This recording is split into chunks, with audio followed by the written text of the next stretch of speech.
देखो राम जी ने जो काम अधूरा छोड़ा वो भगवान कृष्ण ने पूरा कैसे किया समझना। अच्छा भाई, हनुमान जी बोले अब हम हार गए, हमें आज्ञा दो अर्जुन जी। अर्जुन देने ही वाले थे आज्ञा, कृष्ण भगवान बोले रोको रोको रोको, अभी नहीं, जब काम आएगा तब इनको आज्ञा दे। इधर धीरे धीरे महाभारत के युद्ध का समय आ गया, तैयारी होने लगी, सेनाएं नहीं मान रही हैं। भगवान कृष्ण संधि प्रस्ताव लेकर के भी गए, लेकिन दुर्योधन नहीं माने। भगवान समझ गए अब युद्ध होगा, तो अर्जुन से कहा अर्जुन जी अब युद्ध के बिना काम नहीं चलना है, अब हनुमान जी को बुलाओ। वो जो वचन दिया था जो हम कहेंगे वो करेंगे, अब वचन निभाओ। तो अर्जुन भगवान कृष्ण हनुमान जी के पास आए, कहा कि आपने जो शर्त हारी थी अब उसको पूरा करना है। हनुमान जी बोले आज्ञा करो। अर्जुन जी बोले सरकार बताओ क्या मांगना है। भगवान कृष्ण बोले अर्जुन राम अवतार में हमारा युद्ध इनके बिना पूरा नहीं हुआ था, और कृष्ण अवतार में भी हमारा युद्ध इनके बिना पूर्ण नहीं होगा। अर्जुन जी बोले इनकी क्या जरूरत है, क्या हम कम हैं?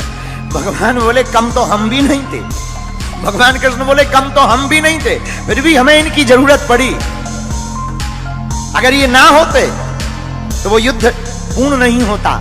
अर्जुन जी बोले मतलब हे अर्जुन, अगर हनुमान जी ना होते समुद्र पार कौन करता? अगर हनुमान जी ना होते, अगर हनुमान जी सहाय नहीं होते तो युद्ध नहीं जीतते।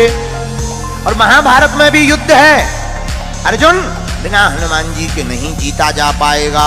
हनुमान जी बोले अब आज्ञा है तो ठीक है, लेकिन हनुमान जी हाथ जोड़ के विनोद में बोले सरकार हम तो राम जी के चरणों में रहते हैं। भगवान कृष्ण बोले इस बार हमारे सिर पे रह लेना। देखो यही भगवान की दयालुता है।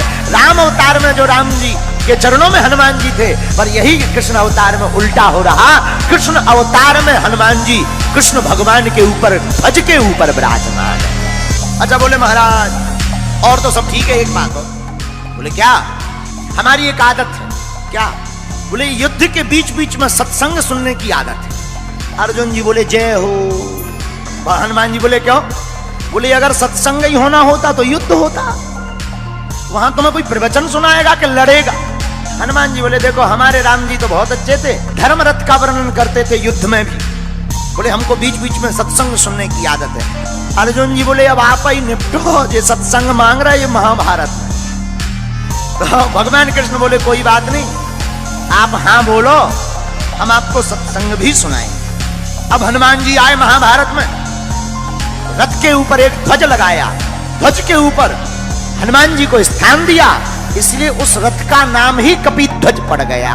और हनुमान जी विराजमान भय ध्वज पर। भीष्म महाराज जब अर्जुन के सामने लड़ने के लिए आए, भीष्म पितामह ऐसे बलवान योद्धा जिनके सामने अच्छे अच्छे लोग कांपते थे, महाराज भीष्म पितामह युद्ध करने आए और बाण मारे तो अर्जुन का रथ थोड़ा पीछे हो गए, लेकिन जब अर्जुन बाण मारे तो पीछे दूर गिर जाए। अर्जुन जी हंसकर बोले भगवान कृष्ण से नीचे देखो, नीचे अपना इतना जा रहा, उनका के देखो कितना पीछे जा रहा, नीचे देखो नीचे। भगवान बोले ऊपर देखो किसके कारण कम जा रहा, ये देखो। और यही मानो हम लोगों को शिक्षा है कि हम लोग अगर भूपर हैं क्योंकि भगवान हमारे ऊपर है। मानो भगवान कृष्ण कहना चाहते हो कि कोई भी काम बढ़िया हो जाए तो ये मत देखना कि तुम्हारा पुरुषार्थ है, तुम्हारे जो ऊपर है खेल तो उनका होता है। अर्जुन जी मुस्कुराए, हनुमान जी भी मुस्कुराए, और भगवान ने गीता सुनाई तो अर्जुन को है। हमारा ऐसा मानना है तो अर्जुन के मोह का बहाना था, पर गीता तो हनुमान जी को सुनाना था। एक बात, अर्जुन जी ने अपने रथ की लगाम भगवान के हाथ में देखी, ये ज्ञानवर्धक बात है।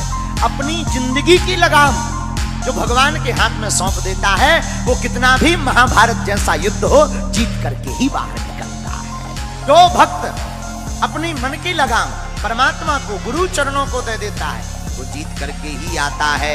लेकिन जो लगाम खुद पकड़ लेता है वो हार जाता है। बोलो सीताराम।